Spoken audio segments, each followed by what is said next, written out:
Muy buenos días, queridos hermanos y hermanas. Sean todos ustedes bienvenidos. Hoy domingo, 8 de diciembre del año 2024. De parte de la Iglesia Evangélica Bíblica del Inca, les damos una cordial bienvenida a este culto virtual.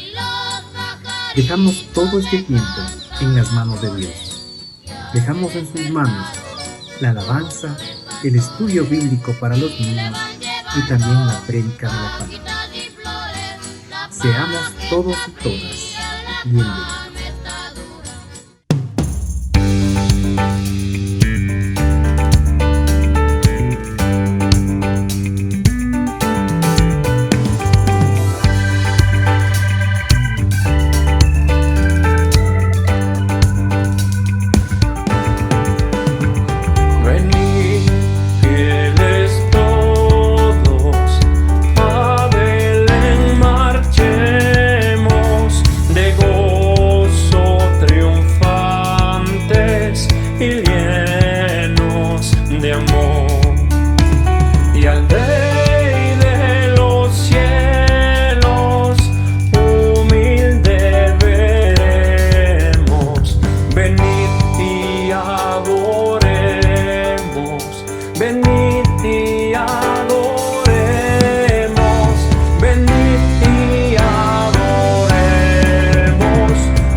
Parece mentira, pero ya estamos entrando en los últimos días del año 2024. Tal parece que comenzamos el año hace poco tiempo. A algunos les parecerá extremadamente largo, pero bueno.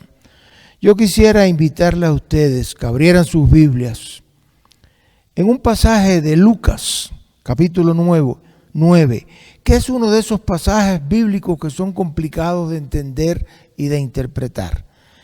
Vamos a leer sobre todo los versos del 46 al 56, pero después les invitaría a que lo puedan seguir leyendo. Entonces los discípulos entraron en discusión sobre quién de ellos sería el mayor, el más importante.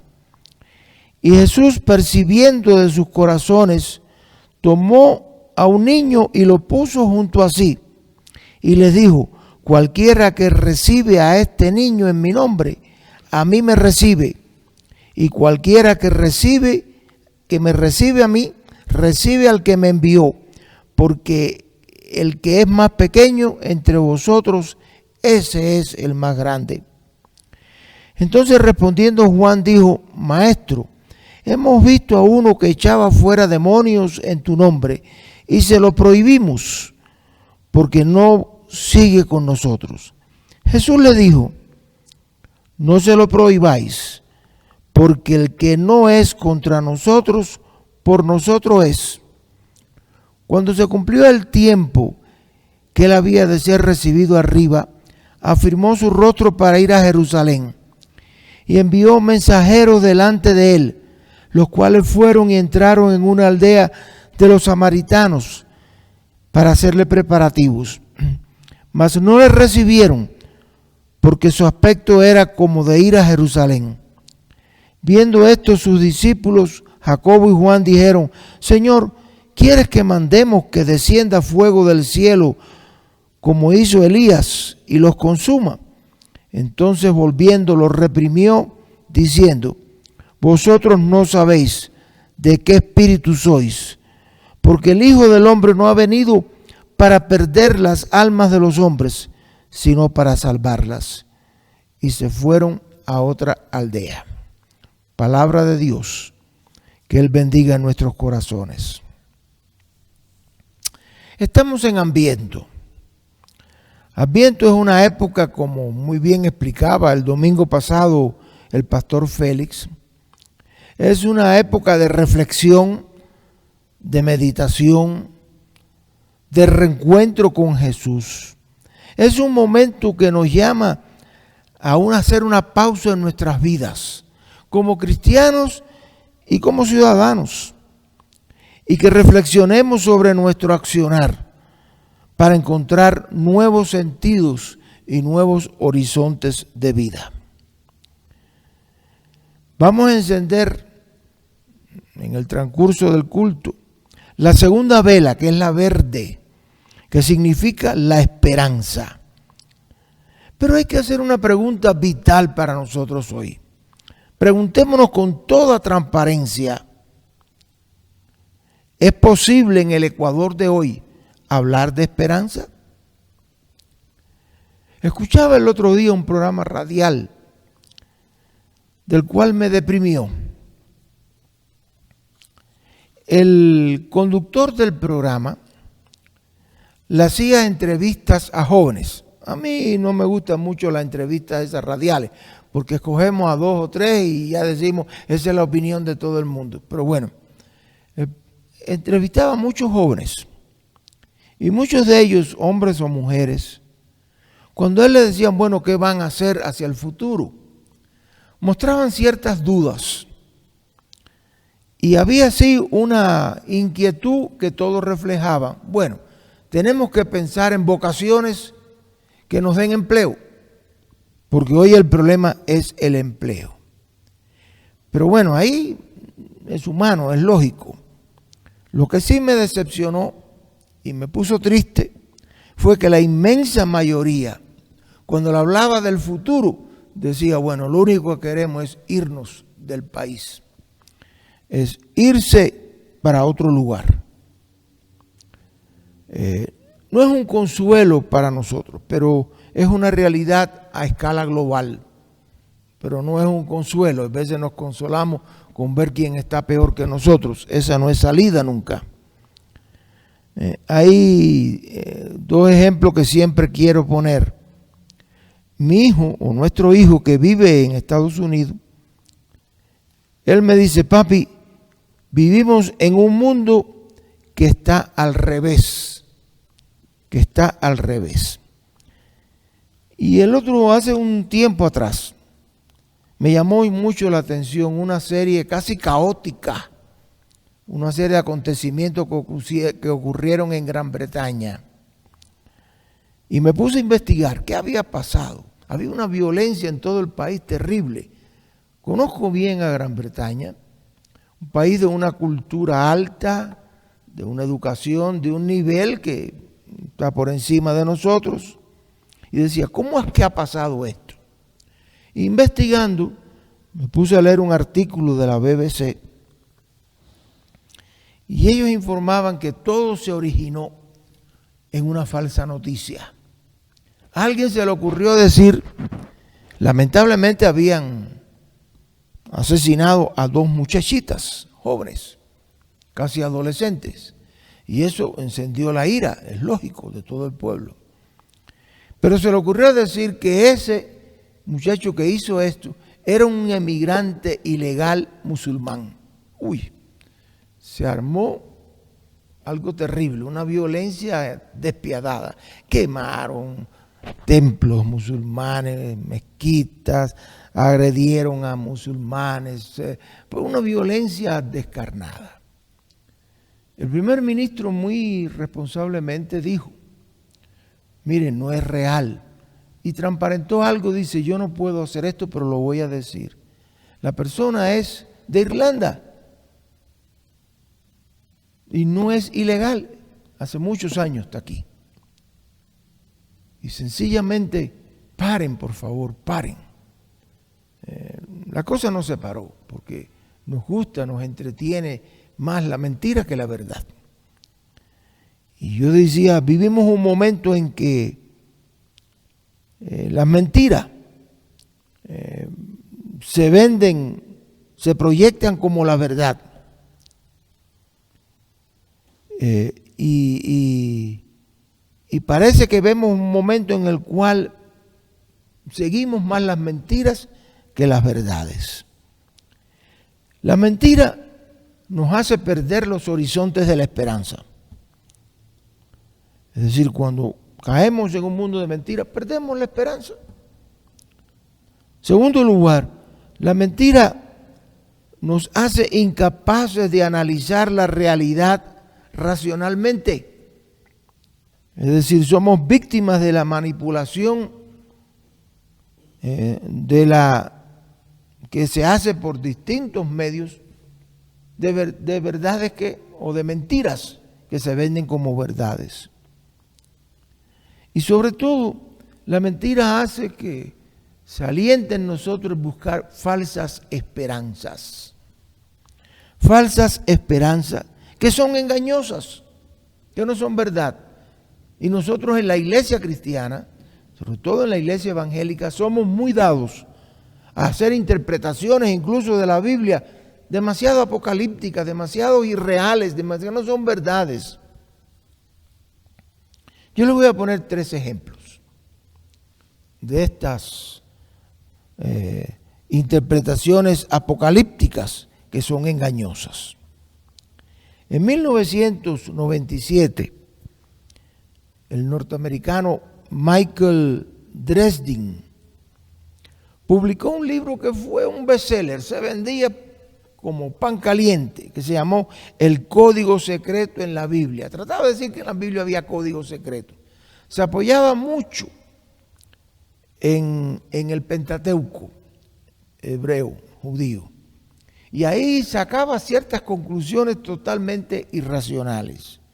Por fin eso se desinfló. Pero mientras tanto, como se vendió miles y miles y miles, millones se vendían. Porque la gente estaba ansiosa de buscar algo como eso. Y era algo engañoso. Usaba la Biblia de una manera tramposa, engañosa, maliciosa. Otro ejemplo es Nostradamus. Nostradamus, un francés, que era un boticario y que se suponía que era un adivino. Ustedes saben que están las predicciones de Nostradamus, que todavía dan vueltas. Se han ido evaporando en el tiempo, pero todavía hay seguidores que creen de que Nostradamus predice o va a decirnos el futuro. Incluso hay una búlgara, y estoy diciendo esto en distintos contextos, que se llama Baba Vanga, que es una mujer mística, sencilla, humilde, que dice que es vidente, pero que hace interpretaciones realmente bastante dudosas sobre el futuro, predicciones, y a nosotros nos encanta todo eso.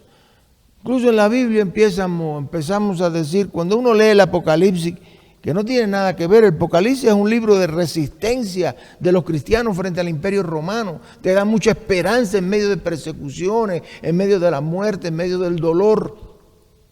Lo hacemos que tratamos de decir, ¿cuándo va a venir el Señor?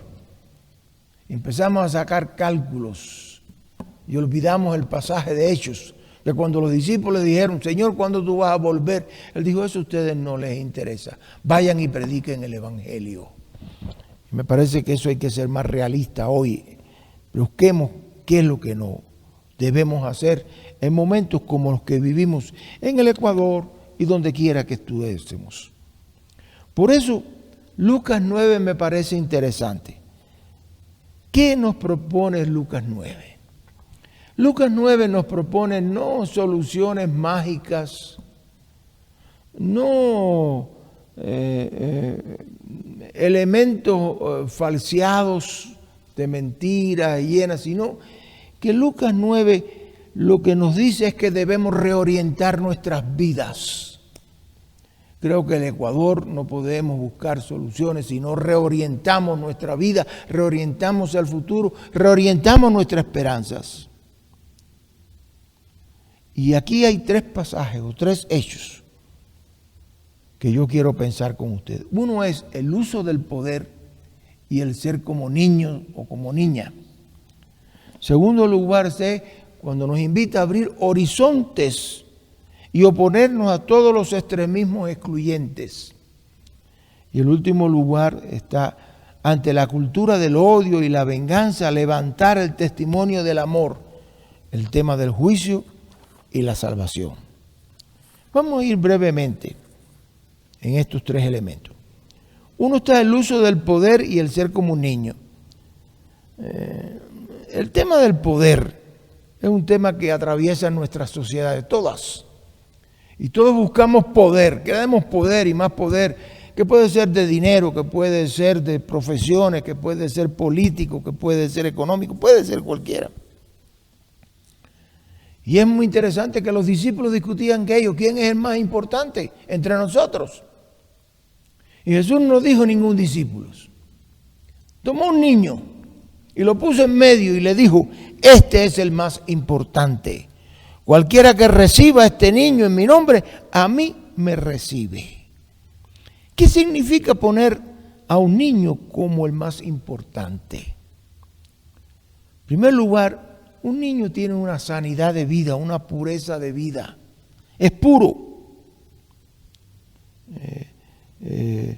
No está permeado por lo que nosotros llamamos la viveza criolla. A nosotros, mi esposa y a mí nos molesta muchas veces cuando vamos en el auto, que en la calle 10 de agosto están esos elevados. Y para tomar esos elevados, o por debajo de los elevados, más bien por debajo, hay que tomar el último carril, el de la izquierda. Espera, pero hay algunos choferes que son vivos criollos, y nosotros abundan mucho la viveza que se ve donde quiera, que vienen desde fuera y se meten a la fuerza y casi estropean todos los carros. Nosotros decimos, no respetan los que estamos esperando a entrar ordenadamente en el momento que nos corresponde. Pero el niño es sano, es una vida de sanidad, una vida de pureza, una vida de una moral transparente. En segundo lugar está la inocencia. Un niño es alguien inocente. Son seres frágiles. No son prepotentes, que todos lo saben. Incluso a mí me llama mucho la atención cuando un niño o una niña se quiere esconder, se tapa la cara con los ojos y él cree que ya se escondió porque no nos ve. Nosotros lo sabemos que dónde está y lo identificamos, pero es la inocencia de la persona que viene con esa sencillez de vida. Y en último lugar, un niño es lo más importante en una familia, un niño o una niña. Cambia por completo. Creo que la frase que todo el mundo éramos de una manera, pero cuando nació nuestro hijo, nuestra hija, todo cambió. Y cuando tienes más de uno, más cambia todavía. Es decir, somos importantes delante de Dios. Y yo creo que nosotros como iglesia evangélica, una de las grandes contribuciones que ha hecho es que la iglesia evangélica creció en medios humildes, sencillos. Hoy no hay un bolsón de pobreza donde no exista una, en toda América Latina, donde no exista una iglesia evangélica. Pero somos sencillos, somos humildes. Y precisamente lo importante es que somos importantes delante de Dios. No importa qué título usted tenga, no importa qué propiedad usted tenga, no importa qué nombre usted tenga, no importa qué poder usted tenga o qué poder no tenga. Usted es un hijo, una hija de Dios que es bendecido por su gracia. Y creo que todos valemos tremendamente delante de Dios.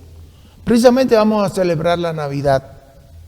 En las tradiciones religiosas, cuando usted lee cualquier tradición religiosa antigua, siempre los dioses toman a los hombres, a los seres humanos, como esclavos suyos.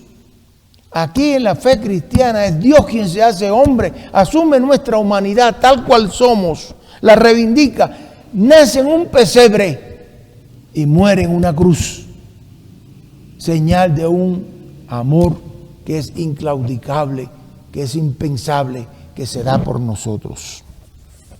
En segundo lugar, me llama mucho la atención que en este pasaje que hemos leído, Juan le dice: maestro, hemos visto a uno que echa fuera demonios en tu nombre y le hemos echado, se lo prohibimos porque no sigue con nosotros, sí, no es parte de nuestro grupo. Y Jesús le dijo: no le hagan eso, porque el que no es contra nosotros, por nosotros es. Oiga, vivimos en un mundo de extremismo excluyente. Nos excluimos unos a otros por el color de nuestra piel, por nuestra etnia, porque somos pobres o porque somos ricos, porque tenemos educación o no la tenemos. Vivimos excluyéndonos. Yo les soy muy sincero, no conozco al Ecuador y mucho menos a Quito, en el cual vivimos ahora. Hay un racismo impresionante, hay intereses excluyentes. Jesús le dice a los discípulos no, y nos dice dos cosas que son importantes. El que no es contra nosotros, por nosotros es. Seamos tolerantes, podamos entender, y más que tolerantes, porque tolerante muchas veces implica, yo recuerdo que un amigo siempre me decía: Jesús dijo, si te dan una mejilla, ponle después la otra, pero después no dice más nada, yo le doy un puñete y se acabó.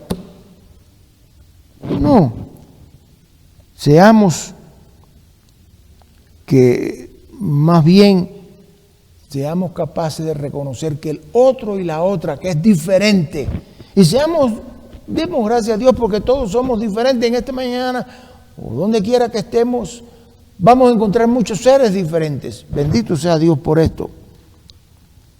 Y ahí lo que nos dice, no seamos excluyentes, reconozcamos que todos tenemos algo que aportar. Incluso en Ecuador, que está tan complejo, las soluciones no vendrán solo de un lugar, todos tenemos que aportar unos y otros para buscar soluciones que sean perdurables en el tiempo.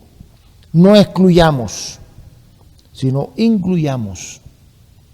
El que no es de Dios, pero que hace las cosas justas, no lo rechacen, porque es parte nuestra.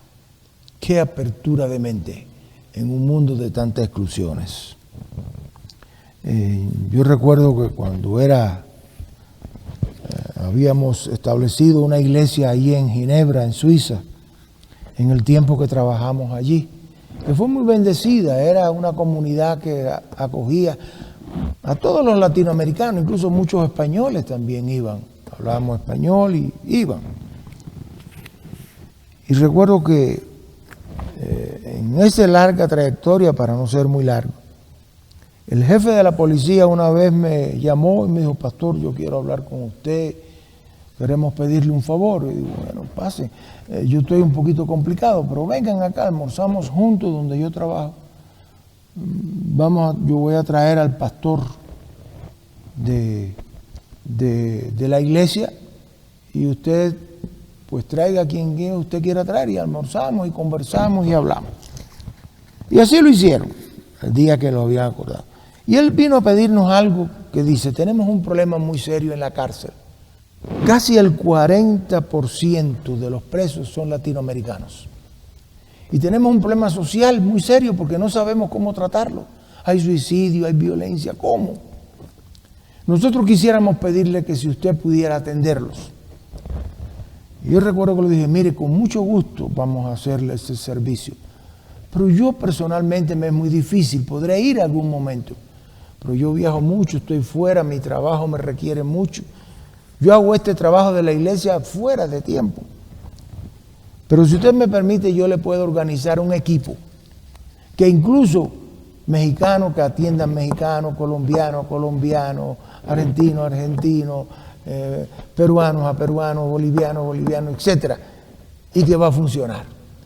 Y me dijo, mire, déjeme darme unos días porque no venimos preparados para esto. Después me llamó y me dijo, perfecto, vamos a ver. Él estaba tan agradecido porque realmente se hicieron cosas impresionantes, muy buenas, por aquel equipo que trabajó muy bien. Y un día me llama y me dice, pastor, quiero decirle que vamos a deportar a 6 latinoamericanos. Y yo le dije, oiga, pero eso no fue lo que quedamos. Usted nos dijo que sí, que incluso estaban haciendo seguimiento en la iglesia, pero que estaban muy tranquilos, que ellos preferían que nosotros acogiésemos a todo el mundo allí en la iglesia, que estén en la iglesia, que estén en otros lugares. ¿Qué fue lo que pasó? Y me dijo, vamos a hablar. Y nos encontramos para hablar. Él me dijo, mire, todos son de una misma nacionalidad, son ecuatorianos. ¿Y qué pasó? Le dijo, mire, son 6 que vamos a deportar. Uno de ellos, que convivía en un mismo lugar con todos porque todos alquilaban, rentaban un mismo local, denunció a los otros que eran ilegales porque quería quedarse con su trabajo. Y yo me sonreí y le dije, qué pena, realmente eso no había pasado nunca. Me dijo, no, nos sorprendió. Digo, porque las familias que son de un mismo país pueden pelear entre ellos, pero a la hora de que tocar a uno son muy defensivos de uno del otro, peruano con peruano, colombiano con colombiano, etc. Y me dijo, ¿y qué usted va a hacer? Yo le digo, me dijo, ¿usted sabe las leyes en Suiza? Tenemos que deportarlo. Y yo le dije, mire, ¿por qué no hacemos algo? Esos 5 que fueron denunciados, déjenmelo a mí. Y nosotros, con el pastor, vamos a hablar para que ellos se vayan del país. ¿Qué tiempo usted nos da? Bueno, dio una fecha. Y bueno, en menos de tiempo de eso, ellos se van a ir. El otro yo lo dejo en sus manos. Y él se sonrió, porque yo sabía que nosotros al sacar a aquellos 5, se iban por un país y regresaban por otro al cabo del tiempo, como así ocurrió. Pero al otro, él me dijo, no se preocupe, ese 6º que denunció yo me encargo de él. Va a ser el único que va a ser deportado realmente de este país sin poder entrar jamás a este lugar. Y yo les diría, hoy hay que ser más comprensivos en nuestras diferencias. Quito, Ecuador, es parte de esa corriente que excluimos al diferente. Seamos pacientes los unos con los otros. Y por último está el tema que los discípulos van, ya Jesús iba para Jerusalén para morir, ya como dice, afirmó su rostro para ir a Jerusalén. Pero es muy interesante el dato que dan. Le dice a los discípulos, vayan a una aldea samaritana. Oiga, los samaritanos y los judíos del sur no se podían tolerar. No se podían ver, eran enemigos mortales. Cada uno tenía su propio camino. No es lo mismo, era peor que decir Guayaquil o decir Quito, ¿no? Hay veces que tenemos rivalidades. Era terrible. Y Jesús los manda allí. Fue muy interesante por qué Jesús los manda, no vamos a entrar en ese tema. Pero es interesante que los llama, y los samaritanos Los rechazan porque descubrieron de que ellos se iban a Jerusalén. Y para decirle a un samaritano que voy a Jerusalén era como ofenderlo. Y entonces los discípulos vienen a Jesús y le dicen, Señor, manda fuego sobre esto y destrúyelo, quémalo, mátalo, destruye ese lugar. Y Jesús les dice, vosotros no sabéis de qué espíritu sois. Vosotros no sabéis, porque yo he venido no para perder, para condenar, para matar a otros. Yo he venido para salvar a las personas. Yo he venido para salvar a las personas. Vivimos en sociedades de mucho odio, de mucha venganza. Es decir, el odio y la venganza nos hace que no seamos objetivos, que no seamos capaces de entender. Jesús les dice, no, yo he venido para salvar. Y creo que nos recordemos hoy que muchas veces vamos al odio, a la venganza, es lo más fácil. El odio, la venganza, acabemos con todo el mundo. Jesús le dice, no. Amén, amén. Incluso nosotros no tenemos, un cristiano jamás tiene un enemigo. Porque Jesús nos dice, si quieren el sermón del monte, algo muy difícil. Amen, no a quien nos ama, sino amen a sus enemigos. Quiero concluir. Estamos aquí en estos días con ese famoso Black Friday o Viernes Negro, ¿no? Una época de ofertas, algunas un poco engañosas, otras más ciertas, bueno, cada uno está. Pero una serie de compromiso por consumir. Es muy interesante como el capítulo 9 de Lucas concluye. Hay un grupo que quiere seguir a Jesús. Y Jesús no los anima, más bien los desanima. Uno le dice, Señor, yo voy a seguir donde tú vayas, muy valiente. Y Jesús le dice, oye, yo estoy chiro, no tengo nada, yo no tengo ni dónde. Las zorras, los animales salvajes del campo tienen cuevas donde vivir, yo no tengo nada donde reposar. Otro le dice, Señor, yo te voy a seguir, pero deja que entierre primero a mi padre. Y me dijo, no. Deja que los muertos entierren a sus padres, deja que los muertos entierren a sus muertos. No voy a hablar de estas cosas, eso será momento para otra reflexión. Y por último, uno dice, bueno, ese parece que era más ecuatoriano, más latinoamericano, le dice, Señor, déjame que vaya a los que están en mi casa y me despida de los míos y después yo te voy a seguir. Y le dice algo, nadie que ponga su mano en el arado mira atrás. Es la prioridad de proclamar los valores del reino. ¿Qué nos está diciendo Cristo con esto? Que Cristo nunca está en oferta, nunca es una ganga. Cristo es lo máximo. El Cristo en quien creemos es poderoso, es fuerte, es grande, es bendito. ¿Y qué nos está diciendo? Que el Cristo en quien creemos es nuestra esperanza. Sí, a la pregunta ¿es posible hablar? Claro que es posible.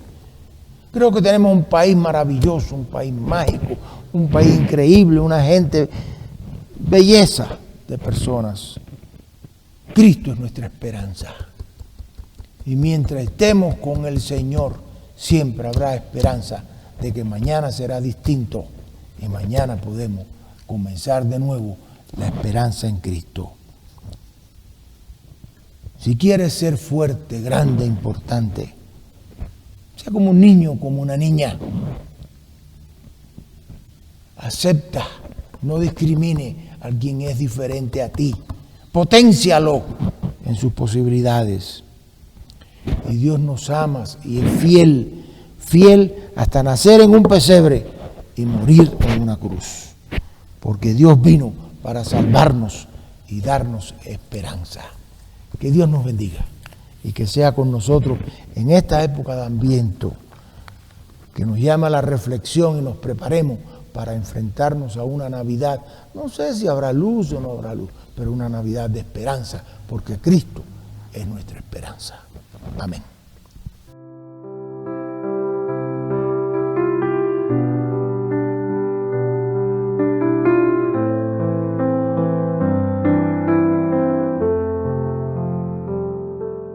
Dios, tú has sido nuestro auxilio de siglo en siglo. Gracias por responder fielmente al clamor de tu pueblo, especialmente de las y los más vulnerables. Haznos instrumentos de tu paz, dándonos el valor de acompañar y alzar la voz en favor de tus hijas e hijos migrantes. Amén. Qué alegría poder escuchar la palabra de Dios. Damos gracias a Dios porque es como un vaso de agua refrescante para nuestras almas, para nuestra vida misma. Queridos hermanos, gracias por estar con nosotros domingo tras domingo. Gracias por apoyar a la Iglesia Evangélica Bíblica del Inca. Y gracias a todos ustedes por sus diezmos y por sus ofrendas.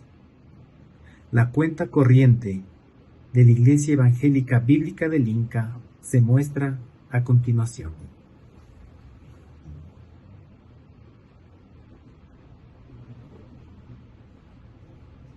Una vez más, agradecemos a cada uno de ustedes por estar con nosotros hasta este momento. Y dejamos esta semana en las manos de Dios cada una de nuestras actividades. Bendiciones.